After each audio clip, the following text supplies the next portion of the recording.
Jangan ngomong dulu kalau ini human to human. Saya akan buktikan. Dan saya membuktikan virus saya tidak menular.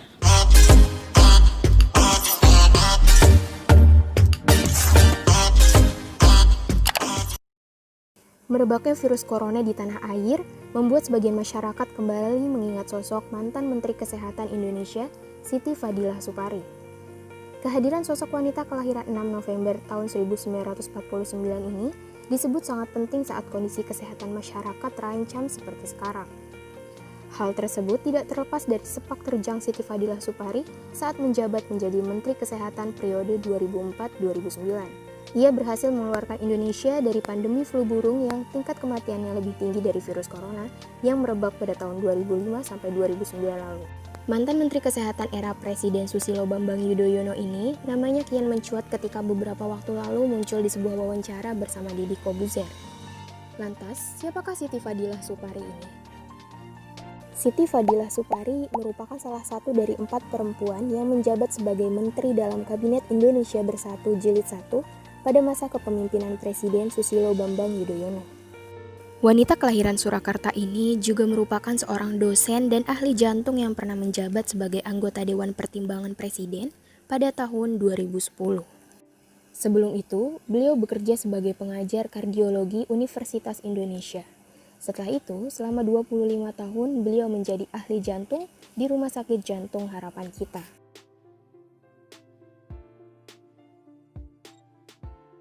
Lulus dari SMA N1 Surakarta, beliau menerima gelar sarjana dari Universitas Gadjah Mada pada tahun 1972. Pada tahun 1987, beliau menerima gelar Master S2-nya untuk penyakit jantung dan pembuluh darah dari Universitas Indonesia. Kemudian, beliau menerima gelar Dr. S3-nya dari Universitas Indonesia pada tahun 1996. Siti Fadilah juga memiliki banyak penghargaan yang pernah ia raih seperti pada tahun 1987, beliau menerima The Best Investigator Award Fakultas Kedokteran Universitas Indonesia dan Best Young Investigator Award dalam Kongres Kardiologi di Manila, Filipina pada tahun 1988. Ia juga mendapat penghargaan The Best Investigator Award Konferensi Ilmiah tentang Omega 3 di Texas, Amerika Serikat pada tahun 1994 dan Anthony Mason Award dari Universitas South Wales pada tahun 1997.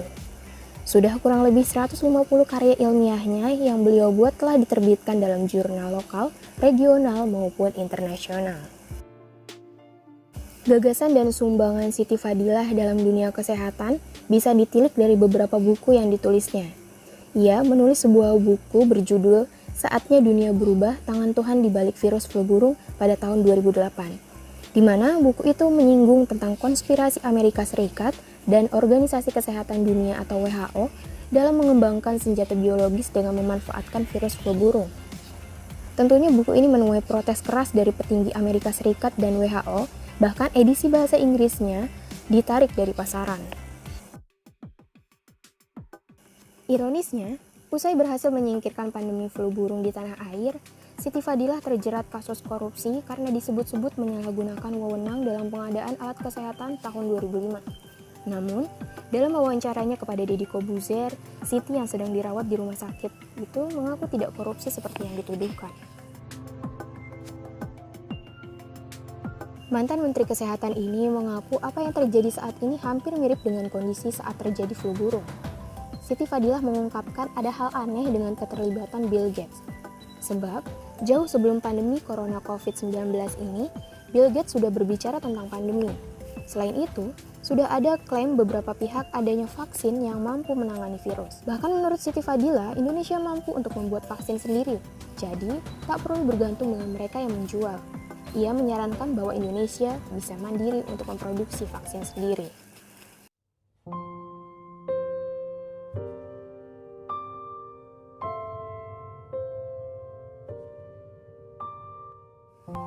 Itulah fakta-fakta mengenai Siti Fadilah Supari. Semoga pandemi yang ada di negara kita cepat berakhir. Terima kasih telah menonton video ini. Ambil ilmunya, petik hikmahnya. Semoga kita semua selalu dalam lindungan Tuhan Yang Maha Esa. Jangan lupa untuk like, komen, dan subscribe. Sampai jumpa di video selanjutnya.